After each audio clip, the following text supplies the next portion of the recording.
الساعة 8:30 بالليل يوم 15 أكتوبر 73 يحصل هجوم على الكتيبة المصرية 18 مشاة بقيادة المقدم أحمد إسماعيل عطية. هجوم إسرائيلي بعدد 3 ألوية مدرعة بقوة 280 دبابة، في حين إن قوة الكتيبة 18 بعدد أقل بكتير من الدبابات. إلا إن خلال المعركة دي الصهاينة اتعلموا درس عمرهم ما هينسوه، واتسمت باسم معركة المزرعة الصينية، واللي اتوصفت بإنها أشرس وأعنف معارك الدبابات اللي حصلت بعد الحرب العالمية الثانية، واللي تسبب المصريين فيها بإبادة أسطول من أحدث الدبابات الإسرائيلية وقتها. ده غير الأذى النفسي والرعب اللي اتزرع جوه قلوب الصهاينة، برغم إنهم هم اللي بدأوا التخطيط والهجوم. طيب خلينا نعرف في الأول كان إيه أهداف الهجوم أصلا، وإزاي المصريين صدوا الهجوم بأقل الإمكانيات، بل على العكس أصبح كهجوم مضاد على الإسرائيليين.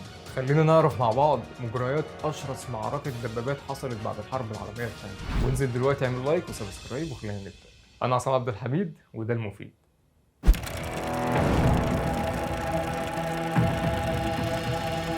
خلال معارك حرب أكتوبر، تحديدا بعد انتصار المصريين في 6 أكتوبر في العبور وتدمير خط بارليف، واتعرفت وقتها باسم الخطة بدر، وصلت ساعتها معلومة للصهاينة إن الرئيس أنور السادات هيحرك القوات من غرب القناة لشرق القناة بهدف تخفيف الضرب على الجبهة السورية بناء على طلب الرئيس السوري بنفسه، ويبدأ يعمل خطة تطوير هجوم. ولكن للأسف خطة تطوير الهجوم دي فشلت، وهنا الصهاينة عينيهم لمعت وجه جنرال عندهم على أساس إن هو اللي فيهم، يعني اسمه حيين بارليف، واقترح ساعتها اقتراح انه يعبر الضفه الغربيه، وبكده هيتمكنوا من عبور القناه، لان تقريبا غرب القناه بقى فاضي من القوات، وساعتها هيقدروا يطوقوا الجيش الثاني والثالث المصري. ومش كده وبس، ده هيمكنهم من احتلال السويس والاسماعيليه، وسموها وقتها بعمليه الغزال. وهنا عشان الخطه دي تتنفذ فلازم يواجهوا القوات اللي موجوده في منطقه المزرعه الصينيه. طب ليه اصلا اتسمت بالاسم ده؟ دي منطقه تم انشائها في الخمسينات بهدف استصلاح مناطق زراعيه فيها، والصهاينه لما دخلوا لقوا حروف يابانيه على مكن الزراعه والري، ففكروا ان دي حروف صيني فسموها بالمزرعه الصينيه. يعني مش بس جبنه، كمان تعليمهم على قدهم. المهم، بعد تحرك القوات المصرية بأمر من الرئيس السادات من غرب القناة لشرق القناة، وبعد فشل القوات الإسرائيلية في تدمير كتيبة 18 مشاة، وخسروا ساعتها أكتر من 60 دبابة من العساكر المسلحة بالار بي جي. خلي بالك مش بدبابات، بسلاح الار بي جي الشخصي. بالمناسبة السلاح ده تحديدا كان من ضمن صفقة الأسلحة اللي حصلت بين أنور السادات والاتحاد السوفيتي، والمصريين وقتها ما كانوش بيعرفوا يستخدموا السلاح ده، ما كانش معاهم الكتالوج بتاعه يعني. ولكن كان في عسكري مصري اكتشف طريقه لاستخدامه وبدا ان هو يعلمها لزمايله، وفي حلقه جايه ان شاء الله عن صفقه الاسلحه دي وازاي الجنود اتعلموا على السلاح ده تحديدا. المهم، بدا سلاح الجو الاسرائيلي بانه يعمل عمليات استطلاع عشان يعرف اماكن القوات المصريه متمركزه فين ويقصفها بالطيران، بدل ما يدخلوا ويواجهوه مواجهه مباشره على الارض. دي دايما استراتيجيتهم، هم دايما بيخافوا من المواجهه المباشره، هم دايما بيضربوا من بعيد لبعيد ويجروا. وهنا يجي دور المقدم محمد حسين طنطاوي قائد الكتيبه 16 مشاة، وبدا انه يغفل الاسرائيليين بطريقه كده، وهي ان بعد الصهاينه ما يعملوا عمليات الاستطلاع بتاعتهم ويعرفوا اماكن المصريين ويبلغوا سلاح الجو الاسرائيلي عشان يقصفهم، كان المقدم محمد حسين طنطاوي بيؤمر القوات انها تغير اماكنها، فبالتالي سلاح الجو كان بيقصف اماكن فاضيه. وبسبب الحركه دي ما خسرناش ولا جندي واحد بسبب عمليات قصفهم الجوي.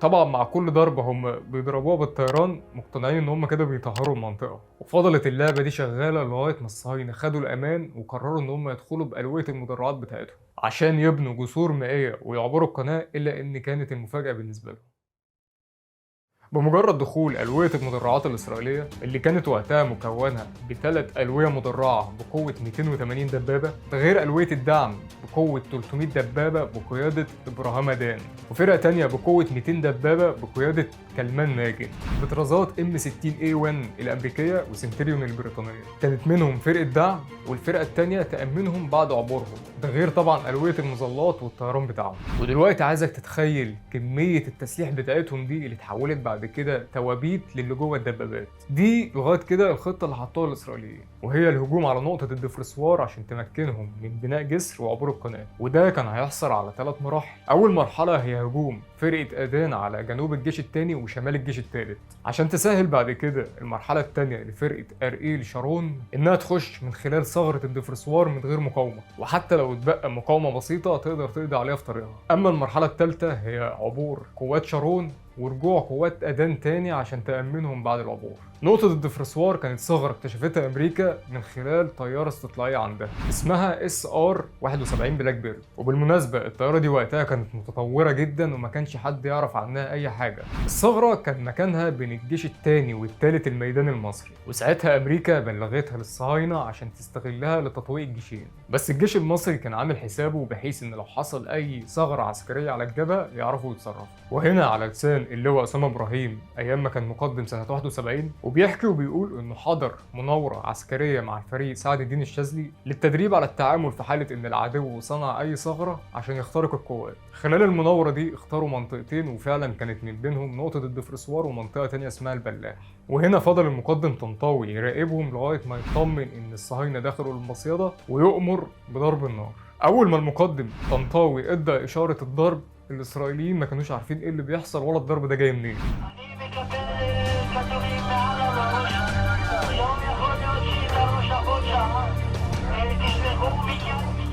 אתה רואה בלילה איך הכדור בסוף נופל ולא מגיע לאן שהוא צריך להגיע, רואים FN'ים שגרגיר חול מונע את הירי, וזה שלחו אותך להילחם בעצם עם צבא שהיה הרבה יותר מאורגן ממך, ושכל זה נתקע לך בפרצוף בלילה אחד.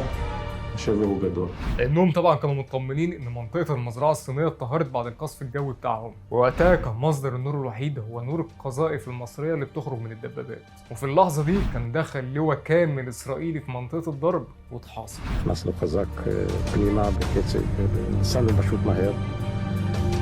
פה בדיעבד הייתה הטעות הראשונה, שבגלל שחשבנו שבאמת הנתונים היו שהצומת הייתה נקייה, שאנחנו נעבור אותה בנסיעה. כמו שנכנסנו לצומת, בלי שאף אחד אמר משהו, הבנו את כל הסיפור שאין פה עניין של לטפטף חוליות מצרים, יש פה הישרדות. وساعتها قوات الدعم بدأت تناقش ان هم يبعتوا لواءين كمان علشان يحرروا اللواء المتحاصر جوه، لكن ما عرفوش يدخلوا اصلا من كتر الضرب. وحتى لو قوات الدعم عرفت تخش فهم ما كانوش عارفين ولا متأكدين ان هم يخرجوا باللواء المتحاصر ولا هيتحاصروا معاه.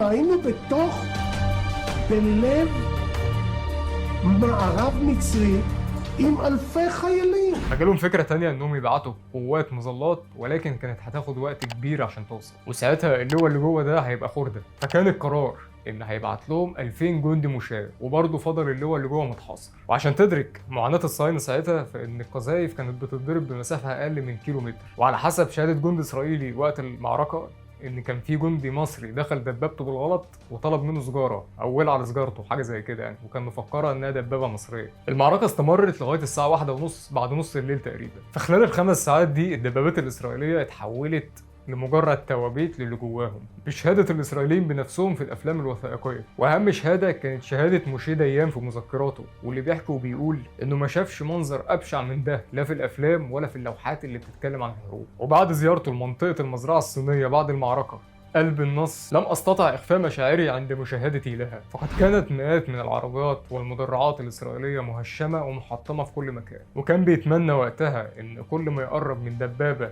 متدمره انه ما يلاقيش عليها النجمه الاسرائيليه. على حسب كلام القاده اللي شاركوا في المعركه واهمهم ارييل شارون بنفسه، قال انه خسر 300 جندي واتصاب اكتر من 1000 جندي وخسر 70 دبابه. طبعا الارقام دي على حسب كلامهم هم، اللي هي طبعا اقل من اللي حصل بكتير، غير الدبابات اللي قدرت تنسحب ساعتها بس تاهت في الضلمه، وساعتها برضه وقعت اسرى في ايد الجيش. واللي رحمهم ساعتها من الضرب هو الضباب اللي انتشر في الصحراء، غير الاذى النفسي والاكتئاب اللي اصاب الجنود الاسرائيليين اللي شاركوا في المعركه واللي اعترفوا بيه لنفسهم. وشهادات لجنود اسرائيليين منهم واحد اسمه يوريك فارتا اللي كان متاكد وواثق جدا في كلامه ان القاده بتوعه بعتوه هو وزمايله عشان يكون طعم للدبابات المصريه. وجندي تاني اسمه إيلان كوهين قال انه صاعق من المنظر، وان مفيش مدرعه اسرائيليه خرجت من المعركه الا وفيها جرح غير.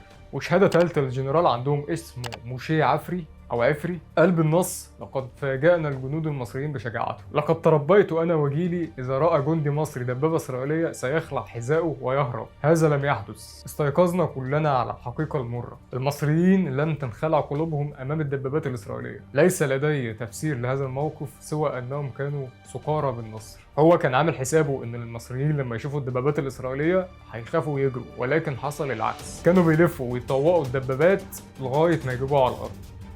في اشهر كتاب اسرائيلي واللي كان بيتكلم عن حرب اكتوبر اسمه كتاب التقصير، ذكر المؤلف عن معركه المزرعه الصينيه ان الجنود الاسرائيليين اللي كانوا موجودين جوه الدبابات كانوا في حاله هستيريا من العيار، وانهم كانوا بينادوا على امهاتهم اكنهم اطفال وهم بيخرجوهم. سنه 1998 تم انتاج فيلم وثائقي تسجيلي اسرائيلي انتجه واحد من ابناء الجنود اللي كانوا في المعركه، واللي اتصاب بالاكتئاب بعد المعركه، وكوابيسه ما كانتش بتفارقه وهو بيدفن زمايله في صحراء سيناء. بفكرك تاني، ده الكلام اللي اعترفوا بيه هم بنفسهم، وده بس اللي حكوه، محدش يعرف ايه اللي حصل تاني. للاسف مع انشغال القوات المصريه بالمعركه وكتر الدبابات الاسرائيليه، اتمكن عدد منهم ان هم يتسللوا ويعبروا الضفه الثانيه من القناه، وبالفعل عبروا، ولكن ده ما كانش انتصار بالنسبه لهم، لانهم اتواجهوا ساعتها بالكتيبه 19 مشاة واللي كان قائدها الفريق يوسف عفيفي، ده غير المقاومه الشعبيه اللي واجهتهم في السويس بقياده الشيخ حافظ سلام. اما لما دخلوا الاسماعيليه فتواجهوا بفرقه من الصاعقه بقيادة العقيد أسامة إبراهيم، واشتبكوا مع الصهاينة في معركة خلوهم يندموا إنهم عبروا من الأساس، لدرجة إن أمريكا بعتت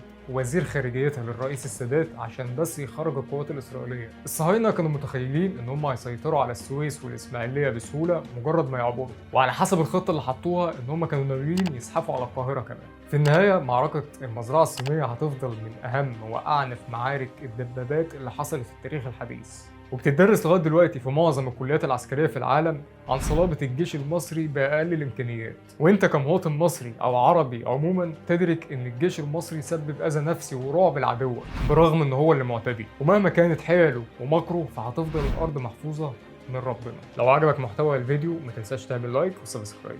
شرفت بمتابعتك.